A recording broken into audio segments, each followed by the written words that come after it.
নমস্কার বন্ধুরা, কেমন আছেন আপনারা? আমি সেবিকা চলে এলাম আমার গল্পের ঝুলি নিয়ে। বর্তমানকে ছেড়ে আমি চললাম পৌরাণিক যুগে। পৌরাণিক যুগের প্রেম কাহিনী অবলম্বনেই আজকের গল্প কচ ও দেবযানী।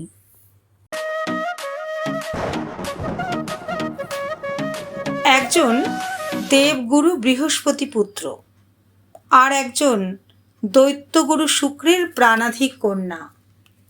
তাদের মধ্যে প্রেম খেলা হয়েছিল।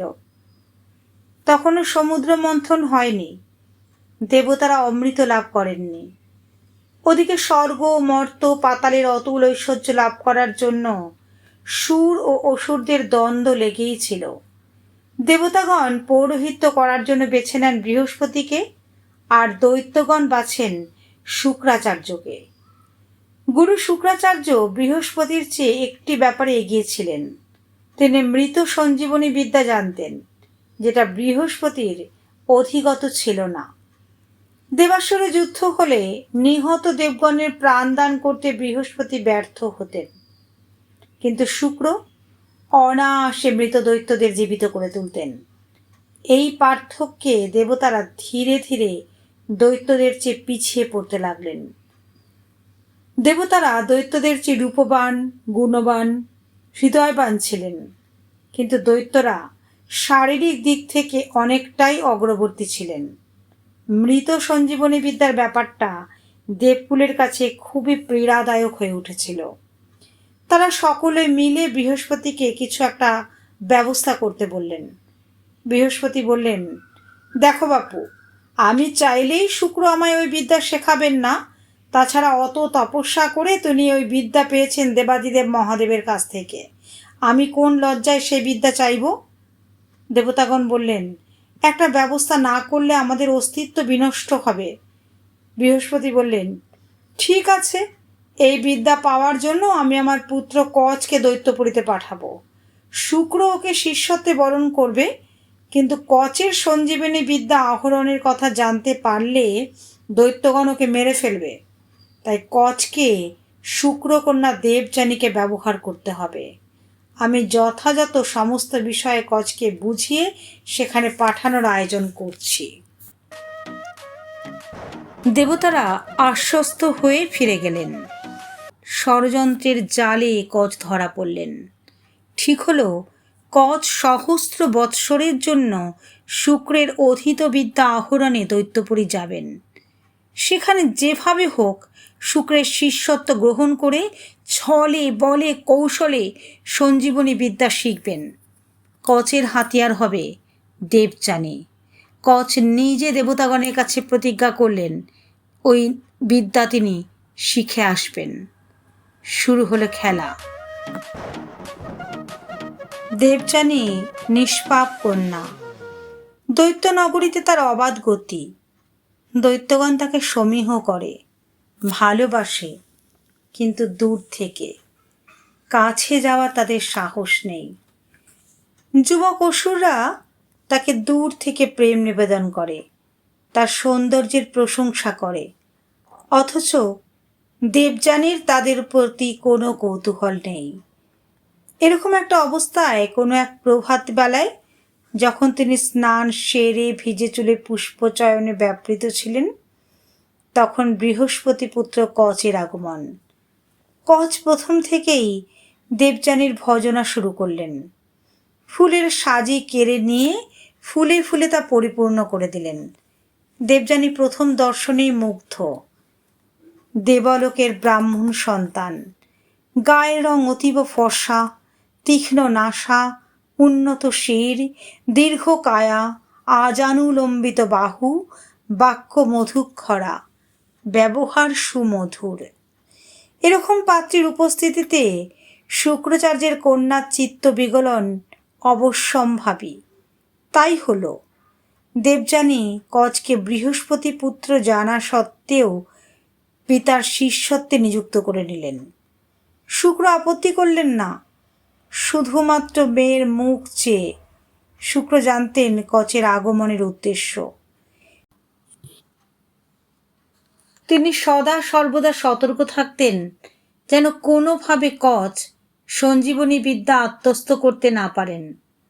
ওদিকে কচ পড়াশোনার পরিবর্তে অন্য কাজে বেশি মন দিলেন। সে কাজ আর কিছু নয়, দেবযানীর প্রীতি উৎপাদন করা। কচ ফুলের মালা গেঁথে দেবযানীকে পরিয়ে দিতেন, দেবযানীর বাগানের ফুল গাছে জল সিঞ্চন করতেন, স্বর্গ থেকে শিখে আসা গান গেয়ে দেবযানীর সন্ধ্যাবেলা মায়াময় করে তুলতেন। দেবযানী মনে প্রাণে কচকে ভালোবেসে ফেললেন, যদিও কচের কাছে এটি ছিল শুধুমাত্র প্রতিজ্ঞা পূরণের অঙ্গ মাত্র। কিন্তু পবিত্র দেবযানী এ প্রবঞ্চনা বুঝতে পারেননি। তার ভালোবাসায় কোনো ফাঁক ছিল না। কচ দৈত্যপুরীতে গিয়ে ব্রহ্মচর্য পালন করতেন। দেবযানীর সঙ্গে তার শরীরে মিলন হয়নি, কিন্তু কতবার যে দুজন মিলে প্রিয় কৃষ্ণ শাবককে খুঁজতে খুঁজতে গহন বনে হারিয়ে গেছেন, কতবার যে দুজনে হাত ধরাধরি করে নদী তীরবর্তী অঞ্চল পার হয়েছেন, তারই অত্যা নেই। কচের পাশে দাঁড়িয়ে দেবযানী নিজেকে পূর্ণ বলে মনে হতো। আপাপবিদ্যা কিশোরী তার ভালোবাসার নবপত্রগমে শিশির বিন্দুর ছোঁয়া লাগিয়ে সুখ স্বপ্নে দিনাতিপাত করতেন। কিন্তু এই প্রেম লীলা কেন সহ্য হবে দৈত্যকুলোদ্ভব সন্তানদের? তারা একদিন কচের ওপর আক্রমণ চালালো। গোষ্ঠ বিচরণের নামে ডেকে নিয়ে গিয়ে তারা কচকে হত্যা করল। তারপর তাকে কেটে কুচি কুচি করে কুকুরকে খাইয়ে দিল। সন্ধ্যাবেলা কচকে ফিরতে না দেখে দেবযানীর সন্দেহ হয়। তিনি তড়িৎ গতিতে পৌঁছে গেলেন অকুস্থলে। তারপর সেখানে গিয়ে দেখলেন সেখানে চলছে দানব সন্তানদের হত্যা পরবর্তী দানবিক উল্লাস। একটা সারমেয়কে খণ্ড খণ্ড মাংস ভক্ষণ করানো হচ্ছিল তখনও। দেবযানীর হস্তক্ষেপে বীর পুঙ্গব দৈত্য কিশোরগণ হতোদ্যম হয়ে পালিয়ে গেল। থেকে গেল শুধু কচের মাংস ভক্ষণরত সারমেয়টি। দেবযানী তৎক্ষণাৎ তার বাবার কাছে এসে কান্নায় ভেঙে পড়লেন। শুক্রাচার্য সব শুনে মৃত সঞ্জীবনী মন্ত্র প্রয়োগ করে সারমেয়র গর্ভ থেকে কচ বাবা জীবনকে উদ্ধার করলেন। সারমেয়টির প্রাণ গেল। কচ ও দেবযানী আবার দুজনে মিলে প্রেমের জোয়ারে ভাসতে লাগলেন। শুক্রের এই জুটিকে ভালো লাগতো। বিশেষ করে দৈত্যপুরীতে নানা অসুন্দরের মাঝে থাকতে থাকতে কন্যাটির মনক্ষরা রূপ তার ভালো লাগতো না। কিন্তু কচের আগমনকাল থেকে দেবযানী যেভাবে সদা প্রফুল্লময়ী, সদা হাস্যরূপী হিসাবে থাকত, পিতা হিসাবে তার মন খুশিতে ভরে উঠেছিল। শুধু একবারই শেষ নয়, কচের আগমনের উদ্দেশ্য নিয়ে দৈত্যদের মধ্যে কানা ঘোষা ছিল। এবার সামনাসামনি তারা এ প্রসঙ্গে জিজ্ঞাসা করল।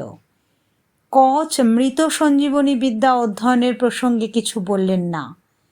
দেবযানীকে বিবাহের প্রসঙ্গেও কচ কিছু বললেন না। সমস্ত প্রশ্নের উত্তরে কচ নিশ্চুপ থেকেছেন। তখন দৈত্য সেনাপতির ধৈর্যের বাঁধ ভাঙল। তিনি তরবারির এক কোপে কচকে হত্যা করলেন। আবারও পরিত্রাতার ভূমিকায় নামলেন দেবযানী। তার কান্নায়, তার আকুল প্রার্থনায় শুক্রাচার্য আবার কচের জীবন ফিরিয়ে দিলেন। এভাবে দুবার গেল। দৈত্যদের বিরূপ প্রতিক্রিয়া বুঝতে পারলেন শুক্রাচার্য। কন্যাকে সাবধান করেও লাভ নেই। ওদিকে কচ দেবালোকে ফিরে যাচ্ছেন না, লেখাপড়া করছেন, গুরুতত্ত্ব কিছু কিছু শিখছেন, কিন্তু তাতেও তার তৃপ্তি নেই। ওদিকে শুক্রাচার্য ও তার কন্যাকে বিতাড়িত করার ক্ষমতা দৈত্যদের নেই, কারণ দৈত্যদের শুক্রাচার্যকে দরকার। শুক্রাচার্য দৈত্যদের ছেড়ে চলে গেলে দৈত্যরা দেবতার চেয়ে হীনবল হয়ে পড়বে। কিন্তু বৃহস্পতি পুত্র কচকে কিছুতেই সহ্য করতে পারছেন না তারা। বারবার 3 বার নতুন এক উপায় বের করলেন তারা, যেখান থেকে কচের বেঁচে ফিরে আসা প্রায় অসম্ভব বলে মনে হলো তাদের। তারা কচকে কৌশলে গোপনে হত্যা করে পুড়িয়ে ফেলল। ভস্ম থেকে যাতে তাকে কোনোভাবে বাঁচানো না যায়, সেই জন্য সেই ভস্ম শুক্রাচার্যের সুরার মধ্যে মিশিয়ে তাকে পান করানো হলো। আবার আসরে নামলেন দেবযানী। পিতার পদতলে এসে লুটিয়ে পড়লেন তিনি। নেশাগ্রস্ত শুক্রের আচ্ছন্ন ভাব নষ্ট হলো। তিনি গণনা করে দেখলেন কচ সেই মুহূর্তে তার গর্ভ অভ্যন্তরে অবস্থান করছেন। তিনি মহা বিপদে পড়লেন। কচকে বাঁচাতে গেলে তাকে মরতে হয়। সেই বিপদের কথা তিনি দেবযানীকে জানালেন। ক্রমাগত ক্রন্দনরতা দেবযানী বললেন তিনি তার পিতা ও প্রেমাস্পদ দুজনকেই হারাতে চান না। শুক্র জানালেন সেটা সম্ভব নয়, দুজনের একজনকে মরতে হবে। তখন দেবযানী বললেন তাহলে তিনি আর বাঁচতে চান না, তিনি এক্ষুনি প্রাণ ত্যাগ করবেন। প্রিয় কন্যার এ হেন কুবাক্য শুনে শুক্রাচার্য গম্ভীর হলেন। তার মাথায় একটি উপায় বা সমস্যার সমাধানের পথ বাকি ছিল, কিন্তু তিনি সযত্নে তা রক্ষা করে চলেছিলেন।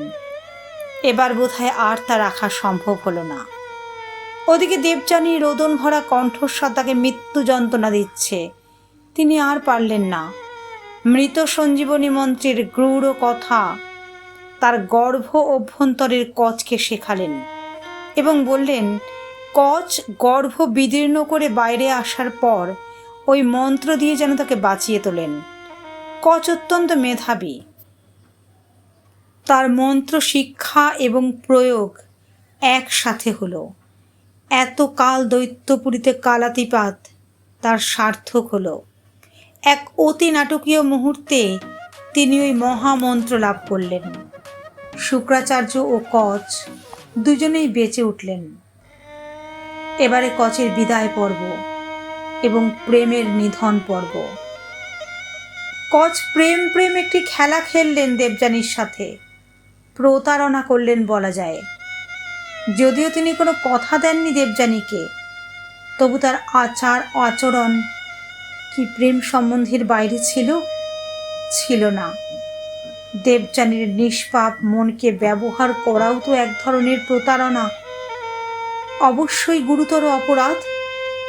প্রেমের নামে নিজের কার্যসিদ্ধি মানবিক দৃষ্টিকোণ থেকেও গর্হিত কাজ। দেবসুলভ কিছুতেই নয়। রবীন্দ্রনাথ তার বিখ্যাত কাব্যনাট্যে কচের মুখ দিয়ে বলেছেন ধর্ম জানে প্রতারণা করি নাই, তবুও কথা মেনে নেওয়া যায় না। কচ স্বর্গে ফিরে যেতে চাইলে দেবযানী তাকে বিয়ে করে তারপর ফিরতে বললেন। কচ রাজি হলেন না। কচের যুক্তি, যেহেতু তিনি শুক্রের গর্ভে অধিষ্ঠান করেছেন, তাই তার পক্ষে দেবযানীকে বিয়ে করা শাস্ত্রসম্মত হবে না। তার মানে কচ দেবযানীকে এড়িয়ে যেতে চাইলেন। দেবযানী ভীষণ ক্ষুণ্ণ হলেন, অভিশাপ দিলেন তার অধীত বিদ্যা ফলবতী হবে না, শিখাইবে পারিবে না করিতে প্রয়োগ। কচ এই অভিশাপ মাথা পেতে নিলেন আর এটাও জানিয়ে দিলেন যাদের তিনি এই বিদ্যা শেখাবেন তারা এর প্রয়োগ করতে পারবেন। এরপর কচ দেবযানীকে বললেন তুমি যেভাবে আমায় অভিশাপ দিলে তা কখনোই ব্রাহ্মণ কন্যা তুল্য নয়, তাই তুমি কখনোই কোনো ব্রাহ্মণ সন্তানকে পতিরূপে পাবে না। পরবর্তীকালে দেবযানীর সাথে ক্ষত্রিয় রাজা যযাতির বিয়ে হয়। তাদের পুত্রদের নাম যদু ও তুর্বসু। কচের কাছে প্রত্যাখ্যাত হয়ে দেবযানীর চরিত্রে রুক্ষ ভাব দেখা দেয়। তিনি তার প্রিয় বান্ধবী শর্মিষ্ঠার সাথে তুচ্ছ কারণে কলহে জড়িয়ে পড়েন এবং তাকে দাসীত্বে পরিণত করেন। শর্মিষ্ঠাকেও যযাতি বিয়ে করেন। এই বিয়ে দেবযানী মেনে নিতে পারেননি। দেবযানীর পরবর্তী জীবনে যে রুক্ষতা দেখা দিয়েছিল তার জন্য অনেকটাই কচের প্রেম প্রেম খেলা দায়ী ছিল। প্রেম অহিংসা ভারতবর্ষের শাশ্বত ধর্ম, তবুও অপ্রেম এবং হিংসা এদেশকে বারে বারে কলুষিত করেছে। আগ্রাসী ক্ষমতা, লোভ, পরশ্রী কাতরতা, অহেতুক দ্বন্দ্ব মানুষকে অসহিষ্ণু করে তুলেছে। দেবযানীর মতো নিষ্পাপ কন্যা প্রেমে ব্যর্থ হয়ে স্বভাব বিরোধী চরিত্র পেয়ে গেলেন। এর চেয়ে বড় দুর্ভাগ্য আর কি হতে পারে।